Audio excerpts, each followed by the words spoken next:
Welcome to AgogeTV.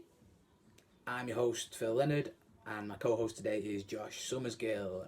On today's show, we have Adam Travis. Adam has a long line of achievements, including a Commonwealth silver medal, and he's coached on the international stage on multiple occasions.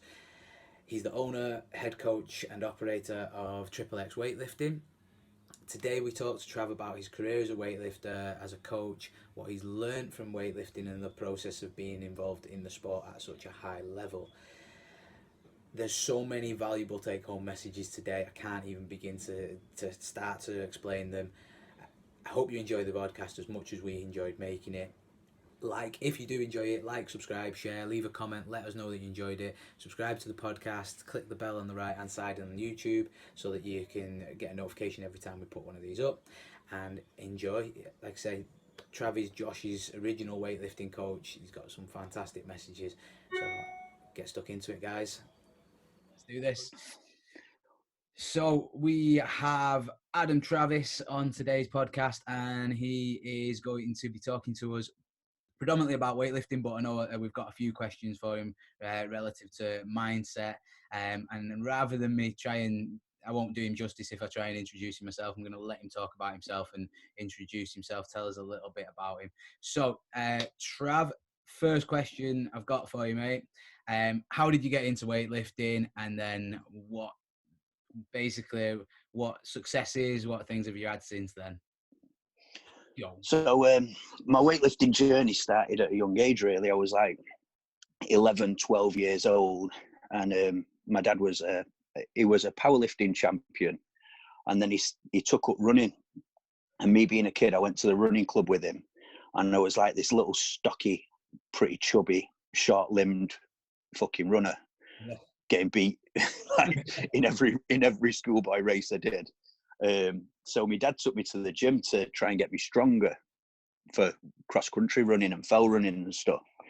And obviously mechanically, I was fucking built for it, compared to running. So I went from doing this sport with my dad over and over again that I was fucking terrible at, to then trying this weightlifting and weight training and absolutely falling in love with the idea of being big and strong and lifting weight, and it went from there. But I'm talking I'm 38 now, and I was about 11 then, so this is back in the day when kids shouldn't do weightlifting and it stunts your growth, and it's bad for your joints and stuff. And so it was hard to find gyms where they'd let me in and things like that. Luckily I started going to Olympic Gym in Ashton, where quite a famous sporting family train, like Sean Clegg and Mark Clegg, and Mike Clegg played for United and stuff like that, and they took me under the wing and got me into Olympic weightlifting, got me competing. I then went on to win British titles in pretty much every age group, under 15s, 16s, juniors, seniors, and now masters. When my weightlifting career came to an end, which we might touch on later, I then took up strongman and competed in Britain's Strongest Man events at under 90 kilograms, and I podiumed at Britain's Strongest Man twice. I think I come second twice. England's second, Northern Strongman won. So yeah. Then I did a bit of powerlifting and won British powerlifting champs in 2015 for GPC. So just a little bit. So yeah, a bit of this, yeah. Just a bit, So anything that involves picking up heavy stuff and putting it back down is my forte. I was going to say, so what I get from that is that you were born strong as fuck, and then you just kept getting stronger. Yeah, kind of. I mean, I'd love to say there's no talent involved and it was all hard work, but if I think back, I think I was blessed genetically. Someone had to show me an overhead squat and I could do it, and show me a snatch and I could do it. And then when I started coaching a bit of CrossFit, showed me a muscle up twice and I could do it. So I think there is a little bit of talent involved in genetic makeup for them explosive movements. Yeah. Yeah, definitely.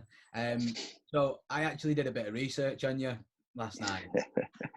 Good. I was like, I got an email saying, "Is this Trav?" I'm like, "Yep." Oh no! Look how red I've gone now. If you're watching on video, fucking all sorts out there. Oh no, your Pornhub videos were brilliant. So I mean, the first thing I come across when I googled you was a 200 kilogram clean, 284 kilogram back squat, 250 front squat, and a 200 back squat for 15 reps. Yeah, that's me. Yeah. 15 reps. That's fucking CrossFit. I was fit at the time. I was fucking fit as a fiddle at the time. Like, I love a bit of CrossFit, me. So those are like some insane numbers for most people. And again, I think it probably depends on your attitude or where you are in the sport. But like, like putting up numbers like that, grabbing Commonwealth medals and stuff like that. What did you sort of take away from that? What did you learn from those experiences? I learned, honestly, truth now, and I don't want to get all fucking spiritual on you and all that, but I learned how to suffer. That's all I learned. Like, picking up weights is fucking irrelevant. As much as I love it and it's my passion, and like I fucking still get that fire in my belly and everything, but all I learned from it, coming into being a father and an husband and a man, and was how to just fucking suffer. Like, the current situation at the moment, you've got people losing their heads, and I am super chilled. Like, I'm excited and I want to help people out and things like that. But my weightlifting career and my powerlifting and strongman career and things like that, it just taught me how to fucking be resilient. Just keep going.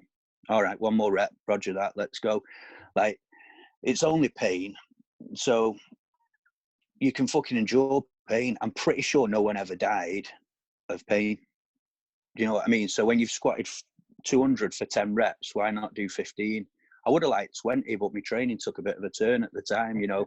It's only another fucking rep, isn't it? And that's why I bust my knee on that. I don't know if you want to get to it later, but let's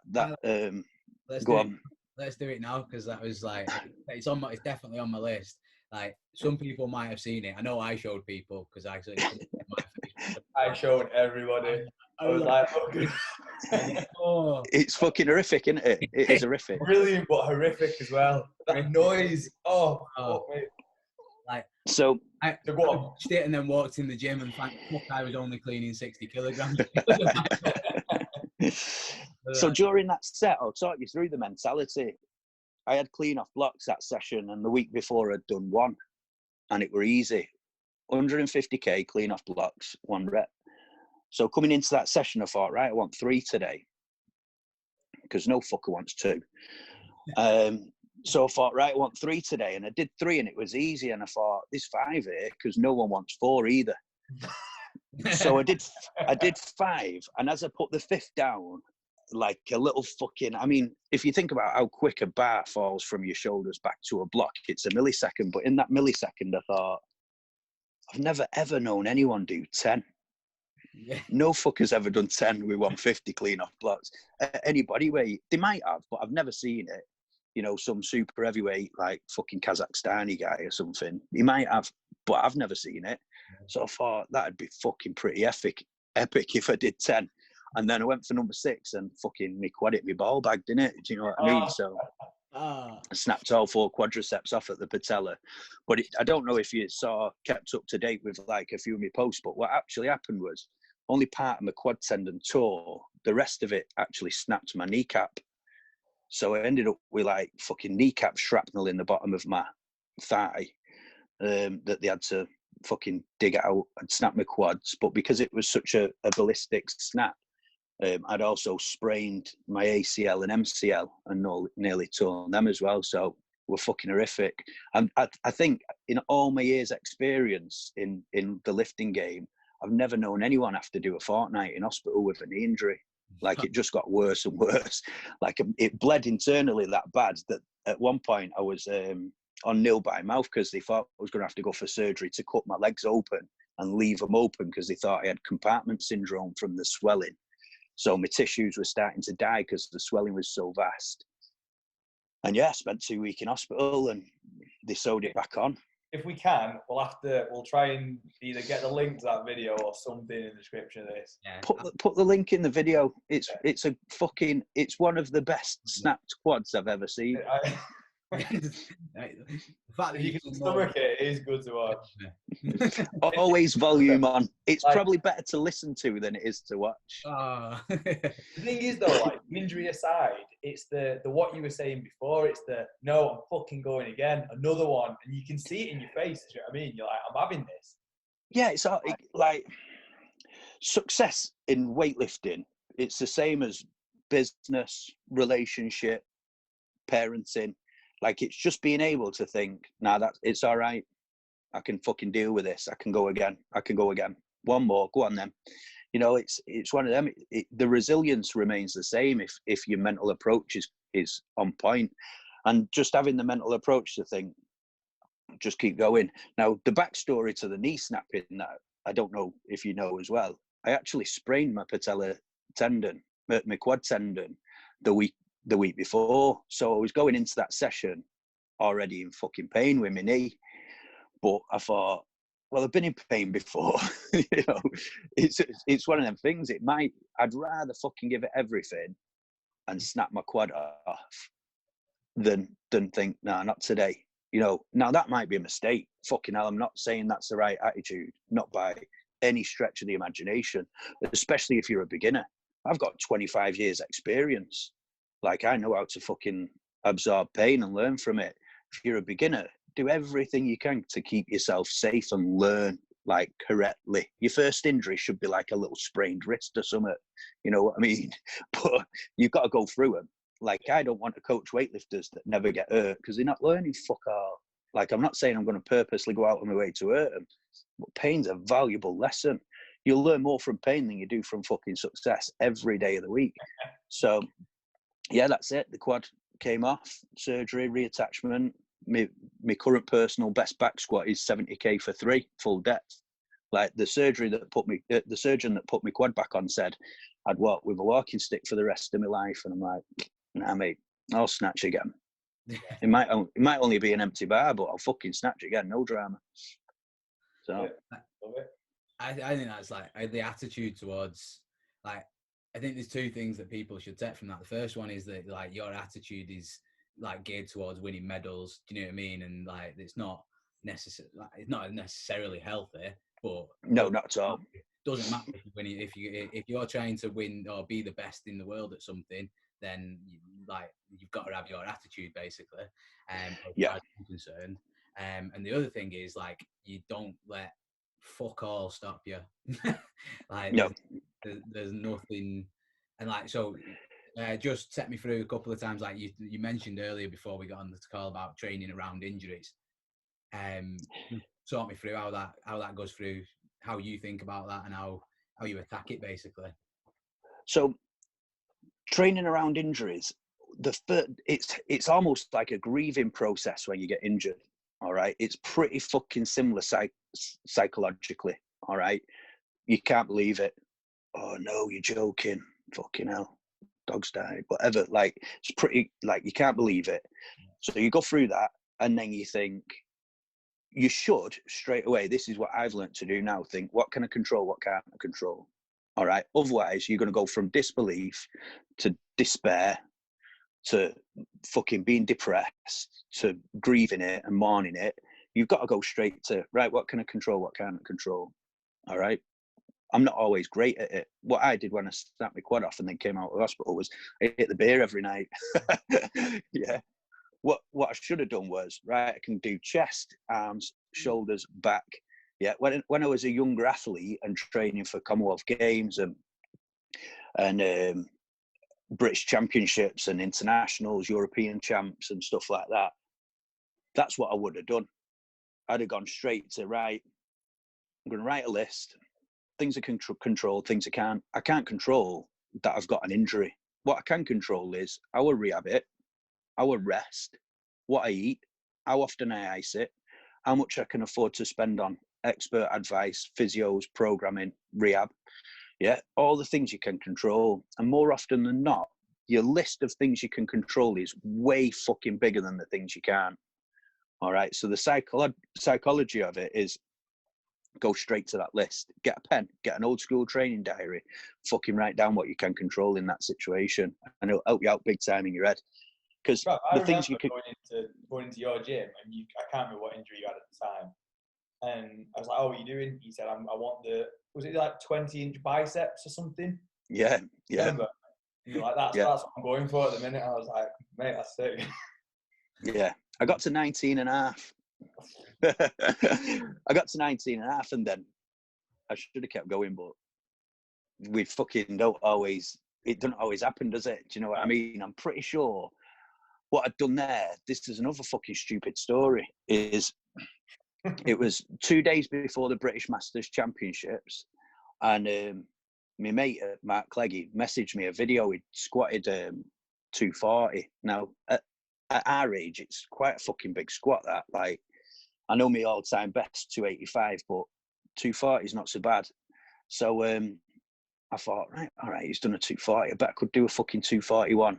Now, 2 days out from British Masters, I squatted 241, but on my walk out of the racks, I fucking pinched a nerve in my back. So I had to lift in the British Masters. Couldn't feel my left leg. Just fucking pretty much no sensation in my left leg. It still worked. The muscle still responded, but I had to fucking lift it in and out of the car. I only knew how to snatch and clean and jerk by habit, really, once I got to the bar. So that was at that time. So after the British champs, then I thought, right, what can I do? My back's fucked.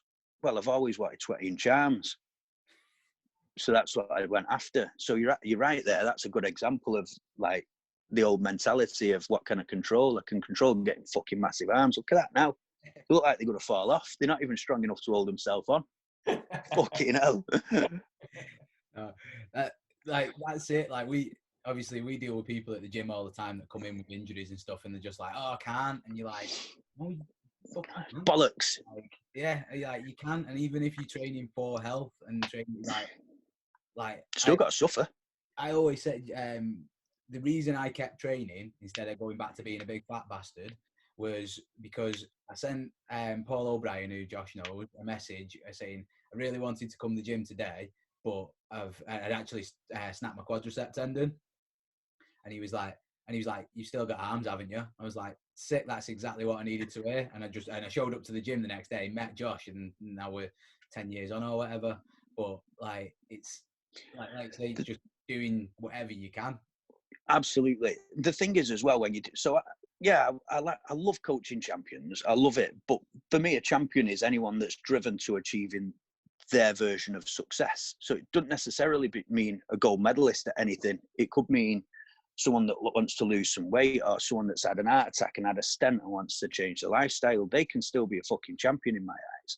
But the thing is, what a lot of people do, we have it all the time. We have people come in and say, "Oh, well, I can't squat." All right, why? Well, I've got a really bad old ankle injury. When did you do it? When I was fucking 15. This person might be 30 now. And what they might have done was fucking smash their ankle to bits when they were a kid. They've used it as an excuse ever since. And then they don't want to use it as an excuse. But the habitual thought process is, I can't. I just fucking can't. That's it. And sometimes that's backed up by a professional as well. Now, it's not my place to get into, like, doctors and things like that, but like your GP, they're not an expert in the fucking how the body actually performs. You know what I mean? They're an expert in getting you to a point of health. Yeah. We're experts in getting you to a point of performance. Now, that might be doing a full depth squat. That's performance. It don't matter what standard you are. So when people say I can't, that means I'm not willing to try. There's no can't. There can't be asked trying hard enough. That's all there is. So sometimes training around injury, we have this massive mentality, and it's quite a British thing, really, that people are led to believe that pain promotes pain, and pain promotes growth. You got to hurt, even if you just want to fucking lose a few pounds for your holiday. You got to put yourself in a situation of suffering. That's it. It's that basic. No, people don't want to suffer, though, do they? No, That's the magic pill, or like, we were talking to one of our members about this the other day. Talking to Nat about it, and we're basically saying these people, like, because basically her mum has just bought like some silly exercise trainer that she stands on and does this with her legs. Yeah, electrical thigh trainer. Yeah, people want like the next best fancy thing that's like the easy way to get somewhere, and they're missing out that main bit. It's the suffering. I mean, you've got to go through that to like you say, to grow and to actually develop. Yeah. Without that, it's not going to happen, is it? If someone, like, if I put someone on the slim fast diet and they stuck to it, they fucking lose weight. Yeah. They'd lose weight. If I put someone carnivore, they'd lose weight. If I put someone fucking keto, paleo, vegan, if I put someone on something structured, on the right calorie fucking amount for their goals, it won't matter what it was, all right? But the easiest method to stick to is going to have the least lasting effect, if that makes sense. So if I taught someone how to use MyFitnessPal and log the food accurately, and it was a fucking pain in the ass, and they had to be in a 500 calorie deficit every day, and it was a fucking pain in the ass, and they had to learn to eat foods that they don't really like, and it was a fucking pain in the ass, and they lost a stone, and then I put some lass on Slim Fast, and she lost a stone. Which one's going to last longer? Yeah. When lady starts eating again, eating solids, the weight's straight back up. Yeah. Anything that's achieved the easy way ain't going to fucking last long. No. That's it. Like, and it's the same with exercise. It's the same with sport. It's the same. It's like as fucking fact as gravity. That's it. You got to fucking suffer for your achievements. Do you know what? Like, it's funny you should say that, because like I always tell a story when I do nutrition talks about the first serious diet I ever did was called lipo trim, and I basically didn't eat for a month, and I lost loads of weight. Yeah. The only thing I learned from that is if I cannot eat for a month, like I can stick to a fucking normal diet. Correct. Yeah. So it weren't a pointless experience then, was it? No, do you know what I mean? No, I always tell people that story. Like, yeah, it might have been stupid, but I grew from it and learned from it, and that's the absolutely thing. So I just want to bring you back to something that you mentioned a little bit earlier on then about basically saying about people improving performance or improving the weightlifting. I just want to get you're basically your number one bit of advice that you offer people. I feel like might have been there a bit already. But if you've got one big piece of advice that you can give people that want to improve the performance or the weightlifting, what would it be? Patience. Legs. Squats and ibuprofen. No, just joking. Be fucking patient, right? Now, I'll specify with Olympic weightlifting here, because I know we love all strength sports and we love CrossFit, but specifically Olympic weightlifting. To perform an awesome fucking snatch, and I mean an on point good snatch, if you're already mobile and can hit the positions, you're looking at about 5 years deep. You're looking at about 5 years of hard quality fucking training to get that snatch on point. And people consider the snatch like just another exercise in the gym. It's like, because when they come across it, if they don't come across it in an Olympic weightlifting environment, they come across it like as an exercise. So the squat's brand new to them, the wall ball's brand new to them, a thruster's brand new to them. So when the snatch is brand new to them, they consider it almost the same as the above. A bicep curl might be brand new to some people. So then they're like, well, I can do that one, but I just fucking can't do that one where you got to get it up in one movement. It's like, well, it's like becoming a fucking black belt in a martial arts. So weightlifting, we don't have gradings, we have kilograms, all right? But to perform that good snatch, that perfect snatch, is like fucking 5 to 10 years of experience. And it sounds horrible, all right? But think about how fucking buzzing you'll be when you do it. You know what I mean? If you commit yourself to that process, all right, when you hit that fucking perfect snatch and you can hit it consistently, it's worth the wait. It's like getting your black belt in karate.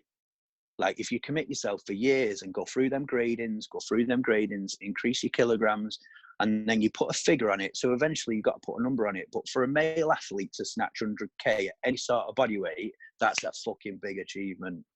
Yeah? So if you can snatch that 100 consistently with good technique, you're becoming a black belt there, in my eyes, in this country especially.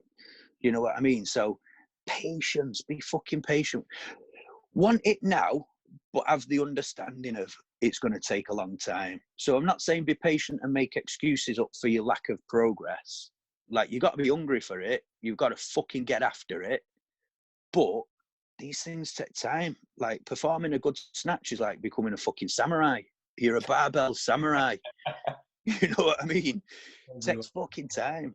Like, something that we like, and taking myself, find myself saying all the time to our members and clients and whatever it is, basically play the long game. Yeah. Like you just said, then almost want it now, but you've got to understand, like, bollocks to all this instant gratification bullshit. Do you know what I mean? Yeah. Fall over what you're doing, and it will come. Do you know what I mean? Like, yeah. Phil, what's the expression you used about the high something low trajectory? Is it? Low trajectory to a high target. Yeah. Yeah. Basically, like, it's going to take you a long time, but if you progress slowly towards it, like, the sky's the limit, as opposed to if you try and get there super fast, you're gonna hit a glass ceiling real fucking soon. Absolutely. That's on everything. It doesn't matter whether it's weightlifting, gymnastics, fucking handstand holding. I don't know, everything. Yeah. Like, start small, build up really slowly. Absolutely. And that it almost contradicts what I've been saying about my own mentality. But if you think about the amount of time served, so if you think about how many hours I spent training a day when I was fucking deadlifting 320k, all right, a very small portion of that time was spent being impatient about wanting to get there faster. A large portion of that time was spent on progress. So it took me 3 years to go from 300 to 310. 3 fucking years of hard work on my deadlift. Yeah. Now, I spoke like I was fucking letting myself down, like I needed to work harder, like I wanted to push myself. But that was a tactical method of self-motivation. Like, I'm the sort of person that responds to an extrinsic reward. So if I'm like putting these videos out and people are telling me how well I'm doing, or if I say to Sam, like, if I get this PB, will you do that thing that I like? You know what I mean? Then I'll fucking push myself. Some people are more intrinsic rewards. So if they hit a personal best and that makes them feel good, that's what drives them. So you got to look into like your own psychology and what's ever made you feel good. It might not have been in sport, it might not have been in training, but you got to look at like, oh, when I get a promotion at work, I don't need anything else. The gratification I get from getting that promotion makes me feel fantastic. Some people, when I get a promotion at work and my fella buys me a bottle of wine and a box of chocolates for getting that promotion, I'm fucking buzzing. So you got to look at how you're driven as an individual. You got to look, are you a more of an extrinsic reward system or an intrinsic reward system? Put that in place. Be patient, work hard, work like you want it tomorrow, but it'll come in a year. And that'd be my top tip for training, really. Resilience and fucking patience. I personally love the fact that it's nothing to do with like what exercises to do. It's nothing to do with like. I think there's so many people that can take so much from that, because we're not talking. Oh yeah, like you've got to be able to squat like this, or you've got toes out, internal rotate, external. Fuck all that. Be patient and have some resilience. Yeah. I'm like, that's it. You've got some coaches at the moment, and they'll write a program that is fucking fit for an international team. It's fucking intricate, it's rep content, and it's intelligent and it's fantastic. That will work for a proportion of some weightlifters, some athletes, some runners, whatever the coach coaches. But if they don't make you believe that that's going to work, it's not worth a fucking carrot. Yeah, we could go and have a beer, and I could write you a program on the back of a fucking beer mat. If I can make you believe that that's going to work, you'll be a fucking champion in 12 months. It's all up here. It's all in your head. Like, if I've got to make weight, I go on a cup for a comp, and I've got to step on them scales, and I've got to fucking believe that I'm going to be light enough. And I think the weight off. I fucking think it off. I'm going to step on them scales, and I'm fucking floating to the ceiling. Yeah, if I step on them scales and I think, oh God, but I had that last night and I had a Chinese last week, and if I'm stressing about it, it won't fucking happen. Yeah. Like, and there's evidence to support this. I'm not talking cuckoo shit. Like, there's evidence to support that what you fucking think and believe, you can achieve. Yeah. Love it. Right, that was awesome. Right, I'm going to move on to the last kind of bit of the questions now. These are kind of like 5 quick fire questions for you. But we'll see how they go. Don't worry if they're not quick fire. Don't think anything's going to be quick fire. But first one is proudest moment as an athlete. Probably recent, actually. Okay. Last year, I tore my meniscus and had knee surgery and British Masters champs. And I'd entered the comp and I knew the lad I was lifting against. I'd trained fucking hard to have a good rumble with me.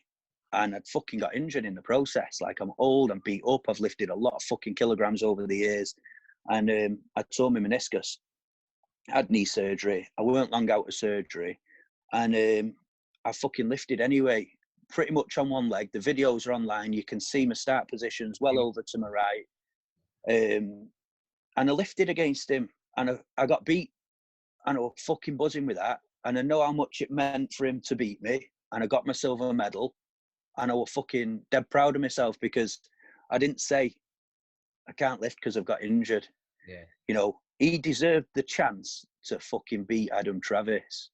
And I thought, you've earned that, mate. And you fucking beat me, hands down, buzzing. And I was dead proud of myself because the older me, the younger me would have been like, I'm out, I'm injured. When I'm back, when I'm fit, I'm going to fucking snatch what he clean and jerks. And I used to want to beat people that bad, it made them want to quit the sport. But that old mentality now, it's gone, and I want to make people feel like they deserve what they've earned as well. So that would probably be my proudest moment. I think that sums everything up. Like, Commonwealth silver medal, and then could have easily been the go-to answer, but it's not that. It's the thing that It's not about that. No, it's the thing that you suffered for. You know what I mean? Like, I think it sums up what we've been talking about. Yeah. Awesome. Right, I'm going to go straight on to the next question. Proudest moment as a coach? Coaching me. Come on. Having the patience to coach a CrossFitter. Probably my beautiful wife, Sam, winning the British Championships a couple of years ago. I was like, she worked so fucking hard for it and things were going wrong. And like, this is a good example of coaching someone to be resilient as well. Like, I'm not saying this was just my coaching. She's a fucking legend. But the week of the British fucking senior championships, she found a lump on one of her breasts and had to go and have a biopsy, and we didn't know what it was, and it was stressful, and we was at the fucking Macmillan Centre and all sorts. Now, it all came back fine, but fucking 9 out of 10 lifters, that would have been it. The show would have been over. You know what I mean? Sam went there, fucking stitches in a boob off a biopsy, and won the British fucking championships. You know, it's like I keep saying, it's in your fucking head. It doesn't matter what you want to achieve, whether it's to lose some weight, gain some weight, be a bit stronger, be a champion. It's in your fucking head. Decide you're going to do it and do it. Yeah, so that was my proudest moment as a coach. That's incredible, that. Yeah. Like, I knew she'd won the title, but I obviously didn't know all the backstory. Yeah. That's inspiring. The stress she was under that week, boys, I can't tell you. Like, it was fucking horrendous. You know, it all moved so fast. She found a lump. We went to the doctors thinking, oh, it'll be all right. It'll be now. They had a look, weren't happy with it. Hospital, they had a scan, weren't happy with it. Biopsy had it removed. I think she found out her results on Friday and lifted on Saturday. You know what I mean? Like, fucking mad, mate. But when you're an athlete, when you're a warrior, you've fucking got to get it done, ain't you? Amazing. Again, love it. Just fantastic. Right, the next question, like I said, I'm just going to try and fire through these. They're a bit more light-eyed, the next ones. So you get to spend an hour with anyone, dead or alive, and you can learn everything you can from them in that hour. Who do you spend an hour with? Piros Dimas. Knew that was coming. Beautiful. Okay, next one. If you wasn't playing if you hadn't took part in strength sports for so long, what sport would you have played? Oh, Iron Man. Iron Man. Okay. Yeah. Right. Okay. I've done a triathlon. Shit. I've done a couple of big bike rides. Yeah, I like the suffering. So Ironman's on my bucket list. Awesome. Love it. You weren't expecting that, was you? I wasn't. I was expecting to say football. Absolute curveball. No, fuck that. Brilliant. Okay, last question, and this one again, pretty easy one. One book or series or movie, something like that you'd recommend for everyone. Oh, can I do 3? Go for it. Yeah, even better. Slaying the Dragon, Michael Johnson, you know, the sprinter. Yeah. He wrote a book. I read that when I was about 19, 20, and it was a massive turning point. It involves a bit of nostalgia for me because I've read it more recently and it weren't as fucking dramatic. But at the time in my life, fucking fantastic. So Michael Johnson's Slaying the Dragon. Yeah. It's The Secret Race, Tyler Hamilton. Okay. Yeah. Yeah. And I'll look it up. It's Not About the Bike, Lance Armstrong. Right. Okay. Awesome. Yeah. Still a legend, the guy, even though he got fucking busted. Yeah. Yeah. So, yeah, the Tyler Hamilton one, have a little listen to that on Audible. It's fucking brilliant. It's a very, very insightful athlete story. Right. Okay. Awesome. Right. One more thing, Trav. Yeah. So, I was telling Phil last night about skin and an or however you say it. Yeah, right. Skin and her. Right. Have you got, if I send you a Facebook message now, have you got access to it? Yeah. Right. Right. I've just sent you one. Okay, I want you to do it for Phil. And obviously you can explain to Phil what this is. Obviously, I know you do it with your members and stuff, but Phil's no idea what this is, so. Shall I do the tune first or shall... No, I'll have to explain, otherwise he'll just think I'm fucking mental. So basically, this goes back, it goes back years, this, but I don't really hum or whistle to songs. I skin and hear them. Okay. So, like, it started off, I was telling Sam about my favourite song, Jurassic Park, and I was like, scan-na-na-na-na, scan-na-na-na-na, scan-na-na. So then, on one of my podcasts, it became a bit of a thing. I wanted it to be my intro to my podcast. But whereas now, because we're in quarantine and isolating and all that, I do a daily skin and ear for my members. And they have to guess the tune from my skin and ear. And whoever guesses first then can request the next day. Yeah? Okay. So Josh has just sent me a skin and ear for you to do, for me to do for you, and you've got to guess the tune. Right, okay. Yeah. Skin na na na na na, skin na na na na na, skin na na na na na na, skin na na na na na. I've no idea what it was because I was. Josh, was that all right? Bounce. You could tell, couldn't you, Josh? I know. What was it? He's fucking blame it on the boogie. Skin na na na na na, skin na na na na na na. Hey, shit, my finger. Back. Right, I think we're going to have to end on that before I fall apart. What was, how do people find you, Trav? What's the best way for people to get in touch with you and learn more about it? Probably on Facebook. I fucking love a bit of FB, me. I'm a boomer. So, yeah, Facebook, Adam Travis or Triple X Performance Centre. You guys have Instagram as well, aren't you? Yeah, we're on Insta as well, Triple X. If you Google us, you'll see we've got a pretty decent website with all our links on it and everything. Cool. I'll link people up to the website and everything so that people know. Oh, you're a star, mate. You're a star. I've enjoyed that today, boys. Oh, it was awesome. Right, thank you very much, Trav. That was brilliant. And we'll catch up again real soon.